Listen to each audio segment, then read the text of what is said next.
Welcome to Mid-Century Redlands. It's always dangerous to talk about history that is recent enough for people to remember firsthand. I had a professor in college who jokingly told me that the 20th century, my field, wasn't history. It was just current events.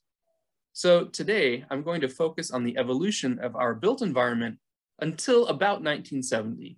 Because I've decided that anything that happened during my lifetime is, actually, still current events. An article in the Los Angeles Times wrote that although the building records for the city of Redlands may total considerably less than $1 million average a year, a significance is noted in the class of building that is underway. A period of transition is apparent on every hand. The fancy seems to have struck the business section, especially to be rid of the gingerbread type of structure that was the vogue years ago. In the principal business block of the city, every business structure on both sides of the block has undergone radical remodeling of front and general appearance during the last 12 months. In what year do you think this was written? If you said sometime in the 1950s or 1960s, you're late by more than 20 years. The article appeared in November 1930, during the darkest days of the Great Depression. Looking to remake itself as a modern city in the face of national and international crisis, many commercial buildings shed their Victorian skins and re-emerged collectively as an up-to-date and successful business center. Ask nearly anyone with a level of familiarity with Redlands, and they will undoubtedly mention our historic neighborhoods and landmarks, like Smiley Library, the Santa Fe Depot, or the Redlands Bowl Procellus. The City of Redlands website points out that the city is known for its Victorian and historical architecture. While we are right to hold up these important landmarks, isn't Redlands more than a city that was somehow frozen in time? Do we even deserve to be described in such a limiting way? We seem to have conveniently, or perhaps inconveniently, forgotten our most recent past, especially considering that it is something we see every day. I really dislike speaking in cliches, but please forgive me for this one. The only constant is change. From the humble beginnings of Redlands in the 1880s through our present, our town has been making and remaking itself. We live simultaneously in the venerated vestiges of the past while experiencing our very real present. Perhaps a better constant across time might be that, more often than not, this community has benefited from vision, kindness, and a sense of community purpose. A great example of change over time is the northeast corner of State and Orange Streets. The first brick building in downtown Redlands was erected in 1887 as the Union Bank. By the turn of the century, Redlands had grown so much that a bigger, better bank building was constructed there. In 1929, the site was again cleared and Bank of America made its first architectural contribution to Redlands.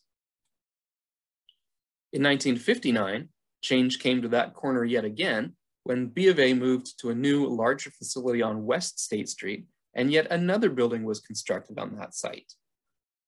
The design of each of these buildings reflected the trends of architecture at the time of their construction and demonstrates that pioneer Redlands had little issue with renewal when they believed the growing community needed it. Frank Moore, longtime editor of the Redlands Daily Facts, wrote that Old Redlands was the child of the naval orange. New Redlands is a byproduct of national defense. What he meant was that with the coming of World War II, the creation of Norton Air Force Base, and the emergence of the aeronautical industry in our part of the San Bernardino Valley, the Redlands of the post-war period was shaped by the Cold War. How then has this part of our history manifested itself? Defense industries created during the war drew a massive wave of immigration to Southern California. After the war, returning GIs and sailors, many of whom visited the West Coast for the first time because of the war, decided to start a new life in the Golden State. This increase in population, coupled with the baby boom that followed, forever changed the landscape. Los Angeles County went from nearly 2.8 million people in 1940 to almost 4.2 million in 1950 and 7 million in 1970. Now let's compare that to San Bernardino County. In 1940, 161,000 people lived in San Bernardino County. By 1950, the population had grown to just under 282,000. By 1960, 503,000, and by 1970, 684,000. What about Redlands? Well, our population in 1940 was 14,300. By 1950, we had grown to 18,400, an increase of 28%. By 1960, we stood at almost 27,000, an increase of 45.6%. And by 1970, it was just over 36,000, an increase of another 35.5%. Simply stated, between 1930, the beginning of the Depression, and 1970, the population of Redlands increased more than 2.5 times. Surely, incredible changes in population were accompanied by changes in Redlands, right? So if the history of Redlands is more than charming, picture-perfect Victorian and arts and crafts neighborhoods and landmarks, what is it?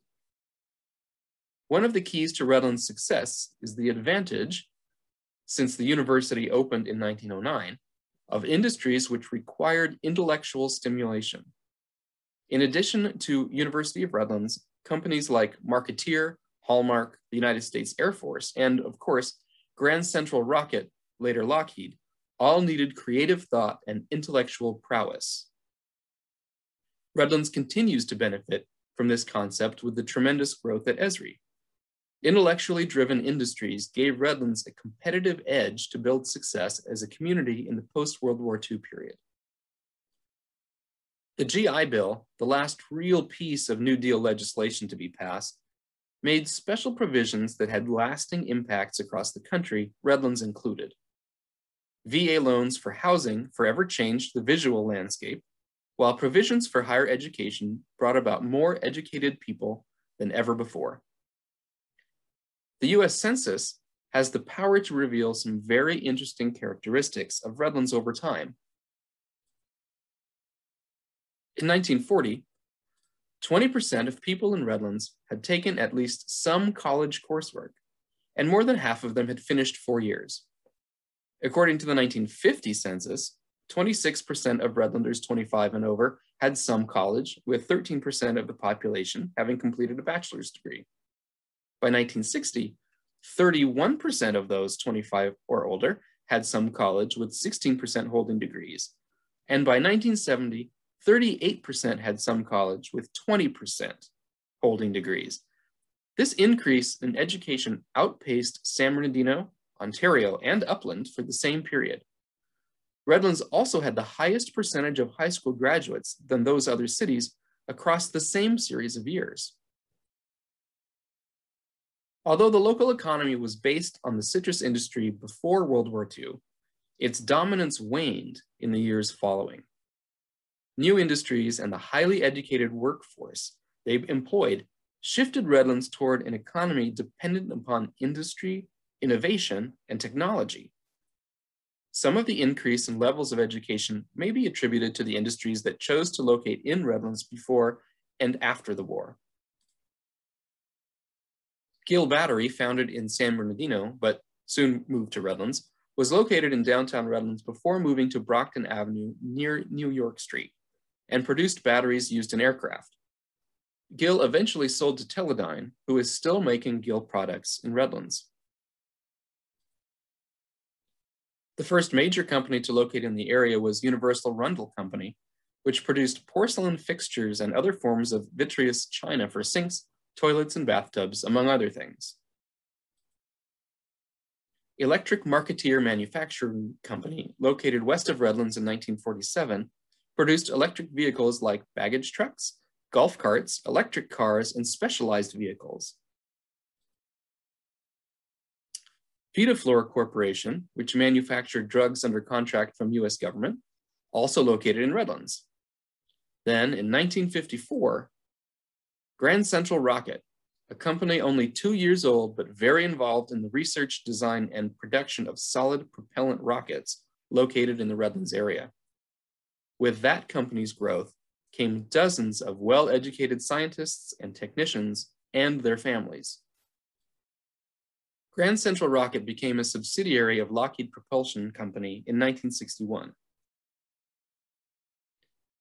When the Air Force selected Norton Air Force Base to coordinate the Titan and Minuteman intercontinental ballistic missile programs, Redlands benefited because with that came a number of high-ranking Air Force personnel, many of whom chose to live in town. Connected to the ICBM program at Norton was Space Technology Laboratories, a private company working on systems engineering and technical direction for the ICBM program. A number of its employees also selected Redlands as their home. In 1966, Lazy Boy opened a new industrial facility on Tennessee Street, designed by Leon Armentrout. In the years following the war, downtown Redlands did its best to keep up with the growing community and its increasing needs. Beginning in the 1950s, progress and modern were the buzzwords of the day. Americans were rightly proud of victory in 1945, and as the only major nation not decimated by the fighting, made the best of the many opportunities for prosperity in the growing global economy. Even after the news that the Soviet Union had developed nuclear weapons and the cloud of uncertainty about the prospects of thermonuclear war loomed large, Redlands continued to look toward the future. As the population of Redlands grew and more people owned automobiles, one of the greatest challenges downtown Redlands experienced was related to cars. The density of construction of buildings in the central business district meant that parking was limited to streets or vacant lots on the periphery. Of course, this wasn't an issue restricted to Redlands. Every city of any size created before the dominance of cars grappled with the challenge. The answer in many towns was simply to demolish existing structures to create surface parking.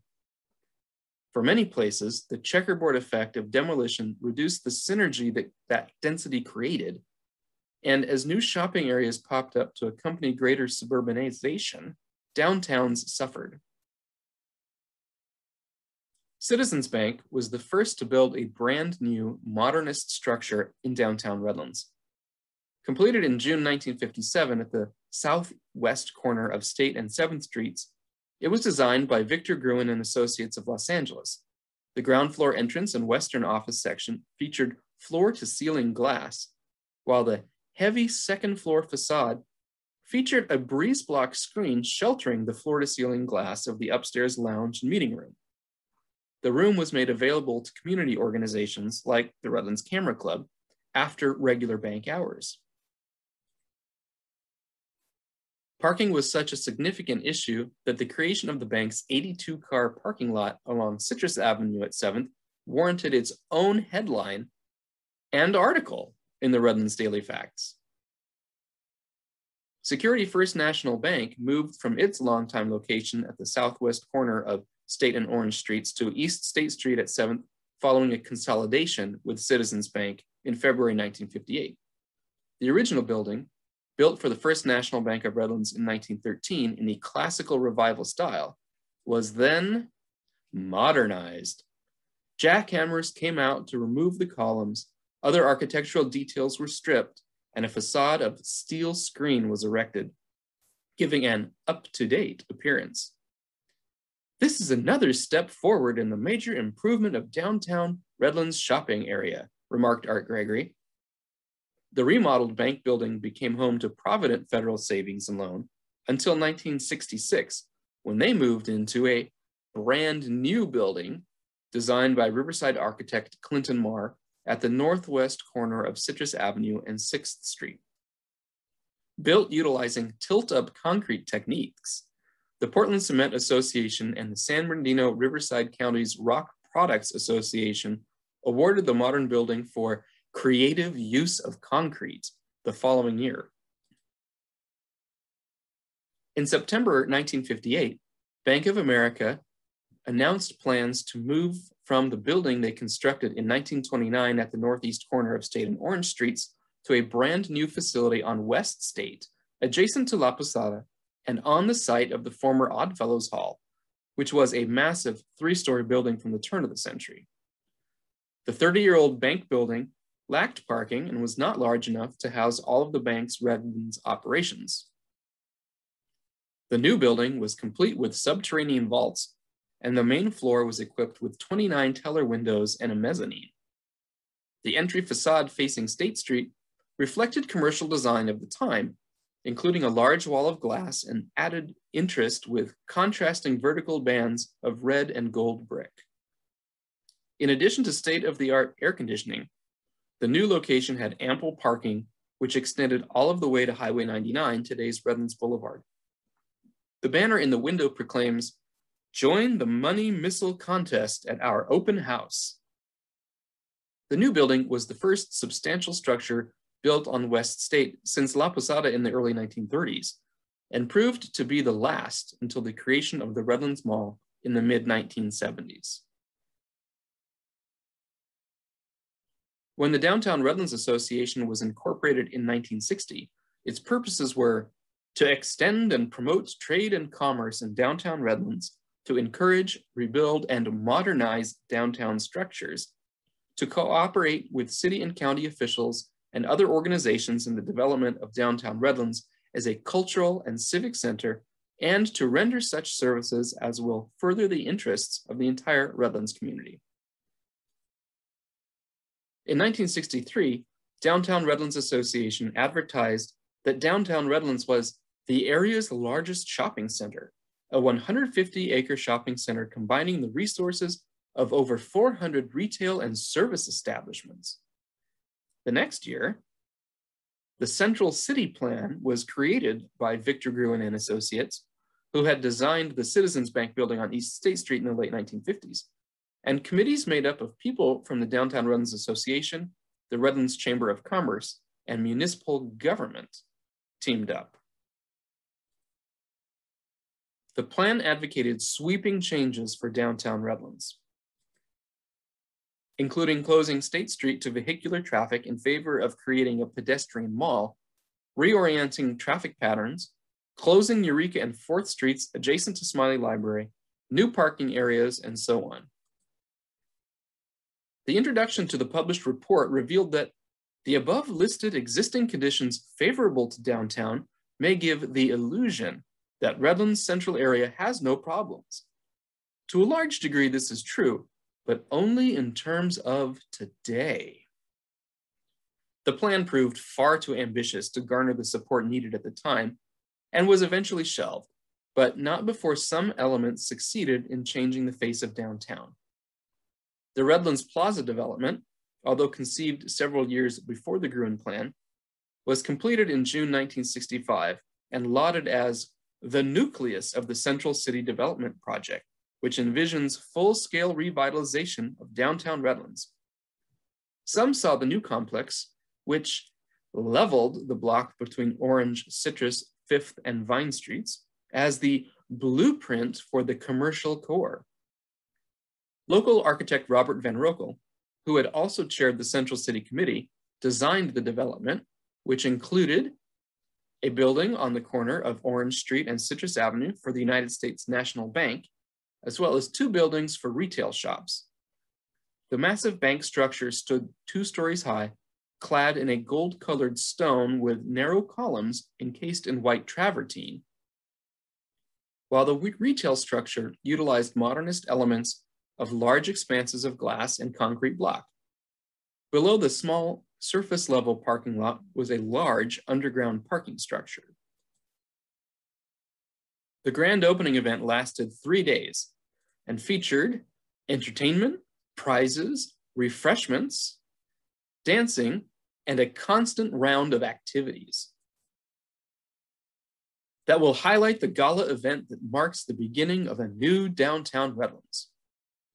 Arthur Gregory Jr., president of the Redlands Security Company and very active in real estate and construction in Redlands, devised the Redlands Town Square concept to develop West State Street, constructing a new home for the Harris Company department store on the west end of the street where it would terminate. While the idea shared some elements with the Gruen plan, it was far less destructive in its concept for downtown Redlands. Gregory and his associates formed the Town Square Development Corporation in mid-1967, with offices in the modernized First National Bank of Redlands building at the southwest corner of State and Orange Streets. While the Town Square proposal had a modicum of support, the project never got off the ground, leaving open new possibilities for West State in the 1970s. The Downtown Redlands Association achieved a fair amount of success promoting the Central District throughout the 1960s, sponsoring promotions, events, and decorating for holidays like Christmas. In 1966, the DRA sponsored a contest to design and beautify East State Street. In the end, elements of 3 different designs were selected as winners. One of the 3 was the tree planting plan proposed by Jack Dangerman, youngest son of Peter and Alice Dangerman, who ran a nursery and landscaping business in Redlands. Dangerman proposed a series of Indian laurel trees, which he and his brother Alan planted that June. Even though the Redlands Plaza development was the only major redevelopment style project to come to fruition in downtown Redlands before the Redlands Mall in the 1970s, the post-war period fundamentally altered the look of downtown Redlands. After the Bank of America moved to its new building next to La Posada in 1959, the building at the northeast corner of State and Orange Streets was razed and replaced with a modernist structure for Rexall drugs designed by Claire Henry Day. With the exception of J.J. Newbury, every building on the south side of State between Orange and Fifth was dramatically modernized, with large swaths of stucco hiding where second-story windows once opened to daylight.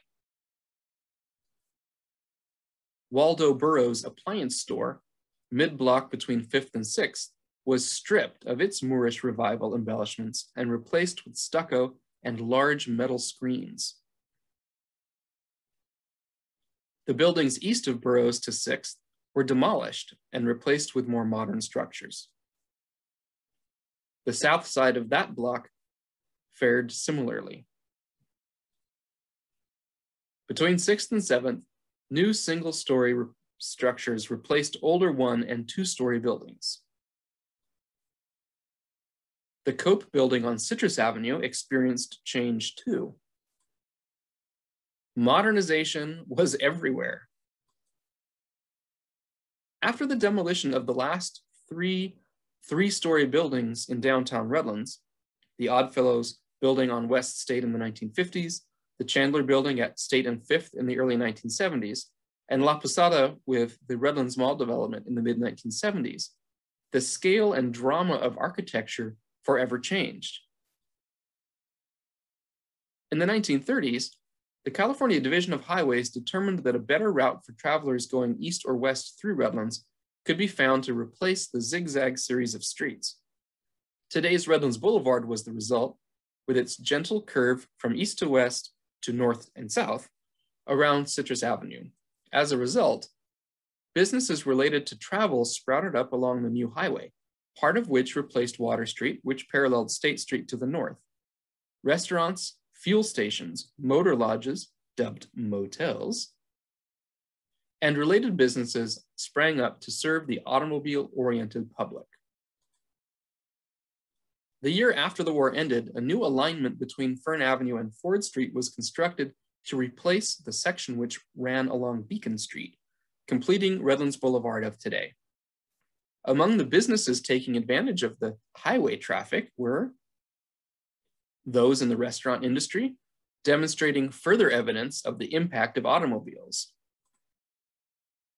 Hudlow's Drive-In was built on the south side of the highway between 7th and 8th Streets. Burger Bar, designed in a very modernist vein with lots of glass and an angled roofline, opened in December 1953 at Highway 99 and Citrus Avenue, across from the fire station. In its first month of operation, Burger Bar served 62,563 hamburgers. Being located a block from Redlands High School and next door to the YMCA undoubtedly helped. By 1960s, Redlands was helping pioneer something new: fast food. Historian Chris Nichols wrote that the fast food industry was born in 1948 when the McDonald brothers turned their San Bernardino barbecue drive-in into the first version of the restaurant we know today. 4 years later, Neil Baker opened Baker's near the original McDonald's in San Bernardino. Baker's Burgers came to Redlands in 1960 with a walk-up Googie-style store on Redlands Boulevard, also conveniently located to take advantage of the highway traffic as well as the youth of nearby Redlands High School. The Arroyo Seco Parkway in Los Angeles and Pasadena opened in December 1940, and construction had already begun on the Hollywood, Harbor, and San Bernardino freeways when Pearl Harbor was attacked in December 1941. Following the war, planning for new freeways continued at a great pace. The San Bernardino Freeway, as US 7099, reached Colton by the mid-1950s, and an interchange known as the Colton Octopus was constructed with US 91 395, which is today's Interstate 215. Years of planning and great contention were ahead for Redlands, as the route the freeway would take through town would prove incredibly divisive. To be sure, the increasing volume of traffic along Highway 99, Redlands Boulevard, created by weekenders on their way to and from the Palm Springs playground, had to be addressed. As the 1950s progressed into the early 1960s, traffic was at a standstill through town, creating a number of hazards and a challenge to get from one side of the highway to the other. How that was addressed through the choice of route was what was really at stake. The City Council in September 1955 recommended routing the freeway through either San Mateo Canyon or the northern part of Lagonia, which was largely still in Citrus, in spite of the voices of local businesses and the Planning Commission who wanted the freeway to travel through the central business district. The issue was not settled, however, and the Planning Commission and Chamber of Commerce continued to press for the central route. By late 1956, tensions continued to flare over the route. As interests continued to push for the central route, opposition was vocal. Harold Harris, part of the Harris family who owned the Harris Company department stores and who managed the store in Redlands, spoke against the proposition at a major public meeting at the Fox Theater about the issue on January 30th. The considerations of the general disturbances to the people should definitely take precedent over all else. A town divided by a 10 to 20 foot embankment is a town divided and a market divided. Grace Mullen, founder of the Redlands Community Music Association, remarked that through town freeway does not lend itself to our incomparable advantages. It would violate the character of the community and separate our far-famed university from us. It would be a gigantic intruder in our beloved community. Stuart Powers spoke on behalf of Jovita Garcia. She doesn't want a freeway through the central part of the city because she doesn't want a return to the north-south side restrictions, which at one time included requiring one class of our citizens to sit in the balcony of this very theater. There had been so much turnover on the city council between 1955, when the initial recommendation for a route was made, and the meeting in 1957, that the council was entirely new. The recommendation of the Planning Commission for the central route was accepted and sent to the California Highway Commission. Some 180 parcels of land had to be acquired to route the new right-of-way through town, displacing many people in the process. The Lagonia Terrace tract of 38 homes was developed by Scherer Foothill Terrace Corporation at Lagonia Avenue and Calhoun Street to provide housing for families who were displaced by the construction of Interstate 10 in the late 1950s. The 3-bedroom, 2-bathroom homes ranged in size from just over 1,000 square feet to just under 1,500 square feet. Jacob de Kooning and his wife emigrated from Holland and were among those displaced by the coming freeway. A 1960 Facts article points out that the family brought a bit of their home country with them, including the lace curtains which hung in their new living room, but reflects contemporary style, with Formica countertops in the kitchen, done in coral with gold flecks. When the new freeway opened in 1962, Frank Moore wrote that, "To anyone riding on the new freeway through Redlands, the most characteristic reaction will be, 'My, what a beautiful town.' The freeway shows off Redlands like no other route in the community. For the first time since Smiley Heights closed to the public, the motorist views Redlands in its full glory." For many, like Moore, the freeway symbolized a great step forward for Redlands, progress toward an even brighter future. Ease of travel encouraged commuting longer distances and contributed to the increase in population and spurred even greater growth in housing. The first housing tract after the end of the war was the Sierra Vista tract, a 30-home development at the northwest corner of Church Street and Colton Avenue, which was built in 1946. Because of the Great Depression and then World War II, very little new housing was constructed in Redlands between 1930 and 1945. Demand for housing was so high that the 2- and 3-bedroom houses were completely sold before the last was finished. 22 of the 30 were purchased by veterans, a new priority for the housing market that would impact the next several years. At this point, I think it is instructive to point out something of which most of you are already aware, but may not have thought about. Remember our lovely turn-of-the-century neighborhoods like Smiley Park Historic District? Well, would you believe that, according to the 1970 census, nearly 75% of all housing units in Redlands had been built since World War II. So, what does that look like on a map? This first photo is an aerial map from 1952. I've colored the agricultural areas with an orange overlay. See how development is pretty well centralized in town? Now look at a 1966 aerial map. Incredible growth. And if we were to look 10 or 20 years hence, you'd see far less orange. I think it's also helpful to see how the location of development changed over time. So here's that 1966 aerial map overlaid with some major streets in green, Redlands Boulevard in purple, and Interstate 10 in yellow. The red boundaries and numbers indicate census tracts. I've shaded each district by a percentage based on whichever had the most development in that period. So you can see here that from the beginning of Redlands until 1939, the most housing had been constructed between downtown and Highland Avenue, and between Center Street and Redlands Boulevard. Next is the historic Lagonia area of Redlands, north of Stewart Avenue, and so on.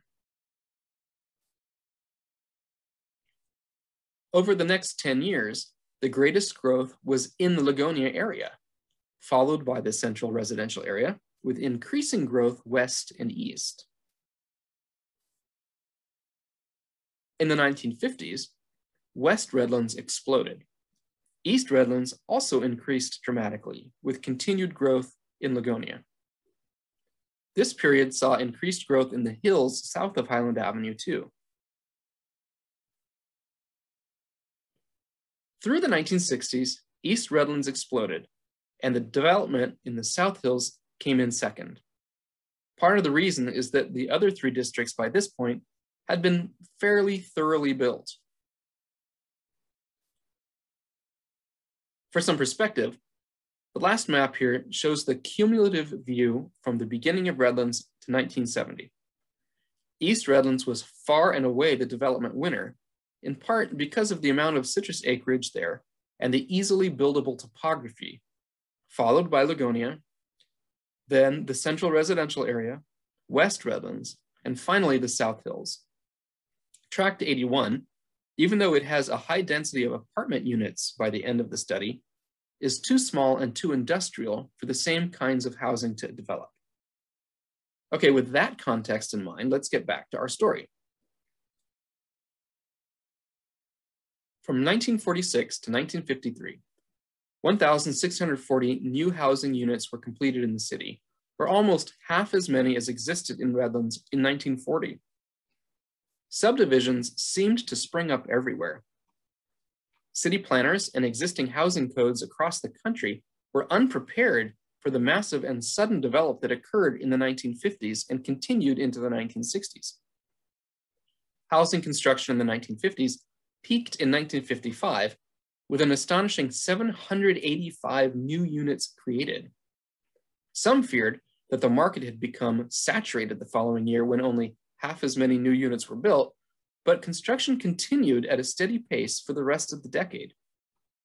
In addition, the methods of designing new developments shifted from a more traditional model to the new style subdivisions of the San Fernando Valley and other parts of Greater Los Angeles around 1954. Subdivisions ran the gamut from only a few lots to dozens. Owners of large estates subdivided parts of their properties adjacent to streets. Just take a look at the south side of Crescent Avenue. Some lots were simply split. Most were former orange groves. In the early 1950s, Forsberg and Gregory developed a new subdivision dubbed Monte Vista Estates, located west of the Monte Vista Estate, known locally as the Burridge Mansion. An advertisement for the development exclaimed, "Monte Vista Estates, where white houses stay white."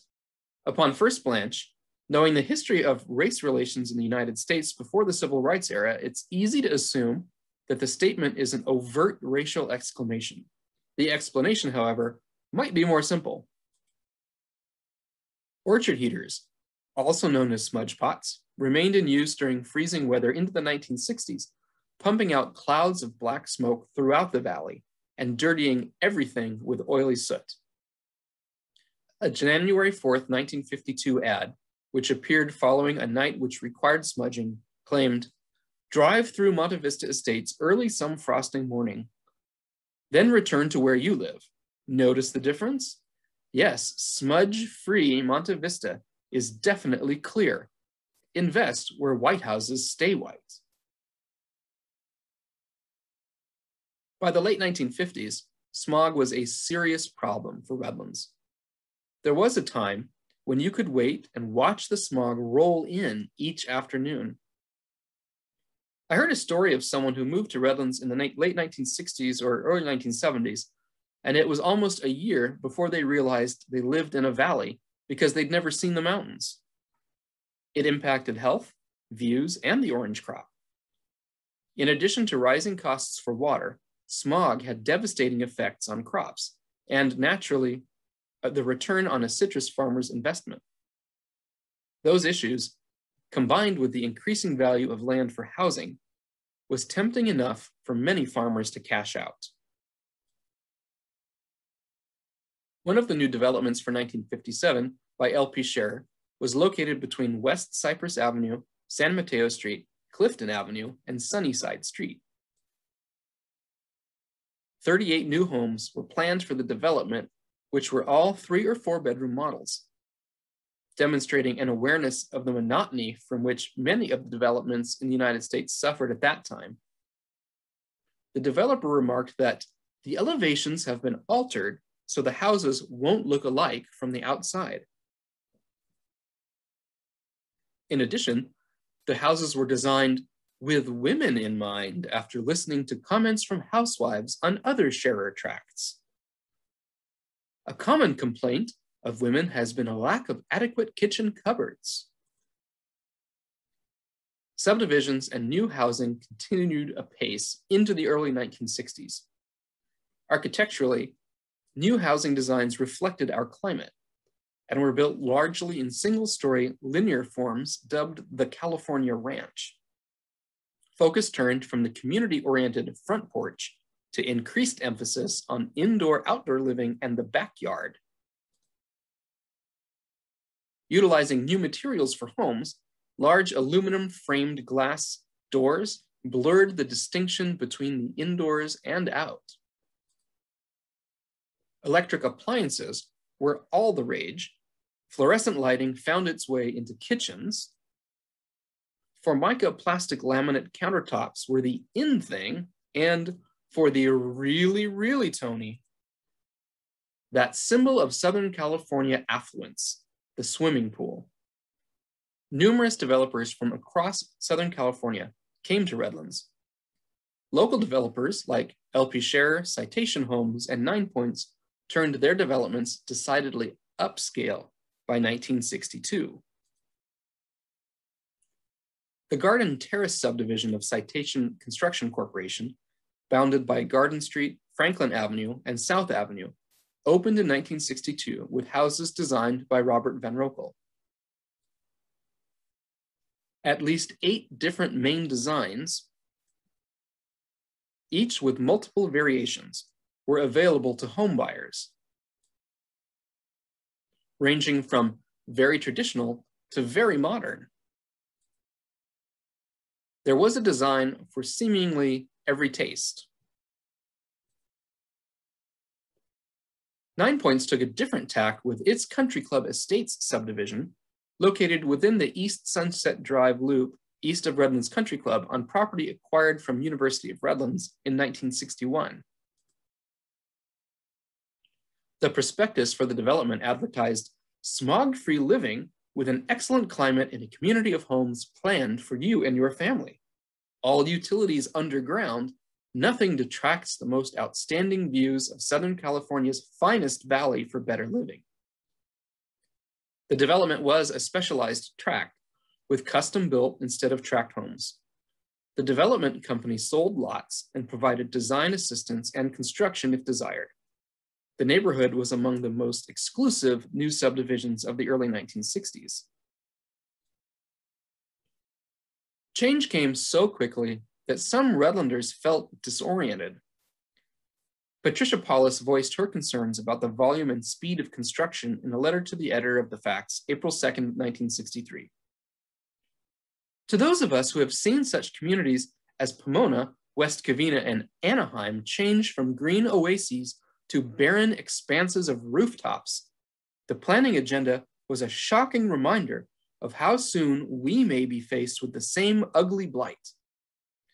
She continued, "These homes will be built as inexpensively as possible, as close together as the law allows, and with the sameness that a different shade of paint or an extra pair of shutters cannot hide. The builders come from areas which are overrun with these poorly built houses. They do not have to live in Redlands and endure the ugliness." Paulus concluded by writing, "Please don't let this happen to Redlands." Construction of new housing peaked in 1964, coinciding with the years after the new freeway extension to Redlands opened. By June 1966, a massive drop-off in the new construction impacted the city's finances. Having expanded activities based on the revenue from development in town, the reduction in development caused woes. The city's 1966-67 budget was reduced in order to maintain the existing tax rate. Even though construction in town continued at a slow pace, some divisions stood incomplete, while others stood vacant. In subdivisions where public improvements had not been completed, the city sued insurers to guarantee performance bonds in order to complete the improvements in 8 unfinished tracts. After a year, the city won suits against the insurers or settled them out of court. Finally, toward the end of the 1960s, new construction began to slowly increase again, but did not return to 1962-63 levels for several years. With so many new residents in so many new tracts throughout the city, The traditional model of major shopping in the central business district, augmented by small neighborhood stores, faltered. A celebratory groundbreaking for the new shopping development at Brookside Avenue and San Mateo Street was held in May 1959. The new center featured a market basket grocery store to serve the growing West Redlands area. Even though a shopping development at Lagonia Avenue and Church Street was first approved in 1959, it was not until mid-1964 that the Alpha Beta grocery store opened, part of the first phase of the development, providing a new option for Redlands in the northeastern section of town. Gerard's Market, located for decades on North Orange Street, moved to a new location at the southwest corner of Center Street and Cypress Avenue in late 1966. While each of these new shopping developments was important for the areas of town they served, none compared to Sage's, which opened at the southwest corner of Cypress Avenue and Highway 99 in November 1959. Sage's was the first one-stop shopping in the area, featuring not only groceries, but a pharmacy, meat counter, bakery, jewelry section, shoes, garden center, and even a restaurant, all with ample parking. My favorite of these postcards, by the way, shows what is probably the extent of their wine selection. Chianti, Burgundy, and Chablis, perhaps? And who sends postcards of a supermarket? Well, if it was an amazing brand new concept like Sage's, we all might. The store was an instant success. In 1962, the center, named Citrus Village, expanded, adding a toy store, Bank of America branch, and several other shops. During the 1930s, school design in California began to shift away from the East Coast and Midwest model, which utilized interior hallways, to one better suited to Southern California's mild climate, where hallways were replaced by covered walkways. The first in Redlands was the new McKinley school buildings, which replaced the original school in 1938. Designed by University of Redlands alumnus Herb Powell, the school is an early example of modern school design and construction. With such a dramatic increase in the number of residents in Redlands during the 1950s, the Redlands School District had to figure out how best to address the influx of school-aged children. For Southwest Redlands, Smiley Elementary School opened the fall of 1953. An editorial in the Facts lamented that if the new school were to truly serve that part of the community, it would have been located near Center Street and Highland Avenue, where the most children were, instead of amidst orange groves at Cypress Avenue and San Mateo Street. The new school design, as did every school campus that followed, utilized the exterior covered walkway model that McKinley School pioneered in Redlands. 1957 saw the new Lagonia School on Pennsylvania Avenue, and Kimberly Elementary School open to students. Designed with a modernist influence by Redlands architect Paul Ulmer, the classrooms utilized clerestory windows to maximize wall space and reduce distraction from the out of doors and laminated wood beams stained to show their makeup and grain. The multi-purpose room utilized the same elements, but on a much larger scale. Doors were naturally finished, and large windows let the outdoors in. A similar design was used 10 years later when the Kingsbury School was demolished in accordance with the Field Act, which dictated standards for school facilities built before the disastrous Long Beach earthquake in 1933.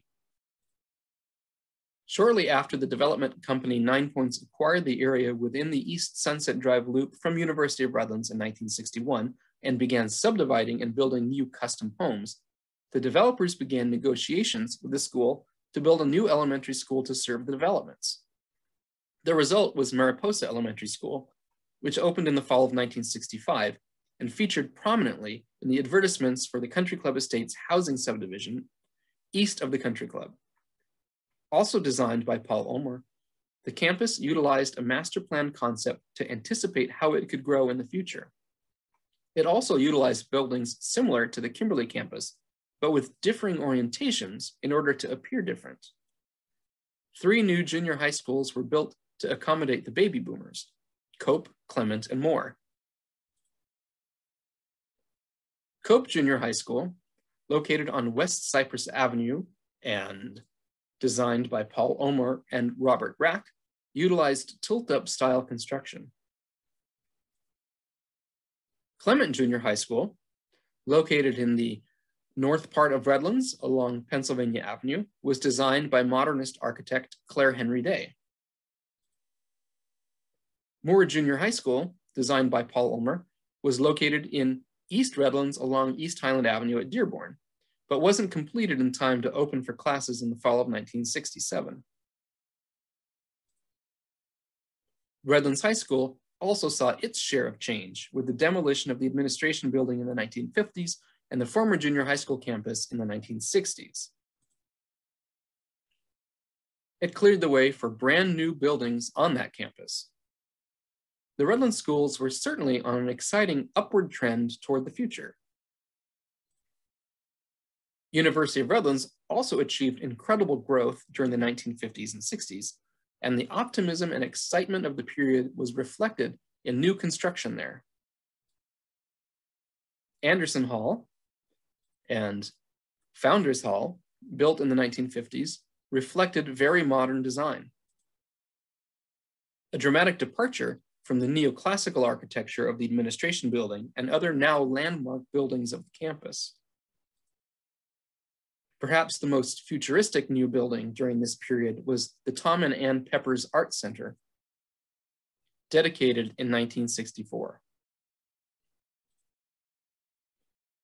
Remember that during this period, we were in the greatest depths of the Cold War.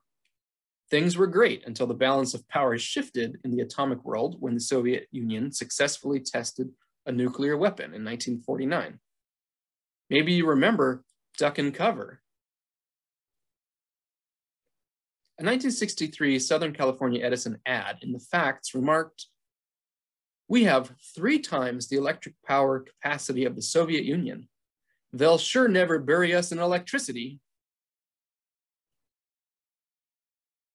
In 1961, cities across America started to plan for the prospect of trying to survive thermonuclear war. The civil defense apparatus identified a number of places downtown, mostly underground bank vaults, to be fallout shelters. The signs on the streets were regular reminders of where to go when you see the flash. Like the basement of City Hall.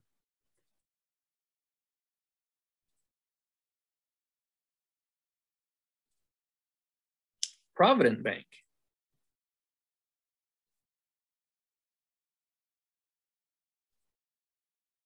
The former Bank of America vaults below the new Rexall Drugs.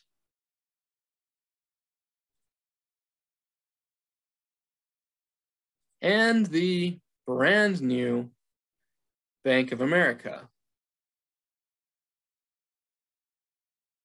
Contrast this with the great optimism of the Diamond Jubilee celebration in 1963. Not only did the Jubilee honor and venerate the past, it was very much about the future.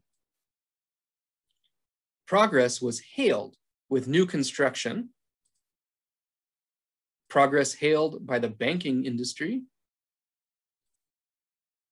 progress hailed by local agriculture, and the dairy industry. Progress and the future at the university. And city government, guardian of heritage, counselor for progress. The big parade, and let me tell you, Redlanders in the 1960s could really throw a parade. In November 1963, displayed the same optimistic path for the future. Several floats and entries depicted the past, like Redland's first physician, Dr. Ellen Seymour, yet others looked at the future.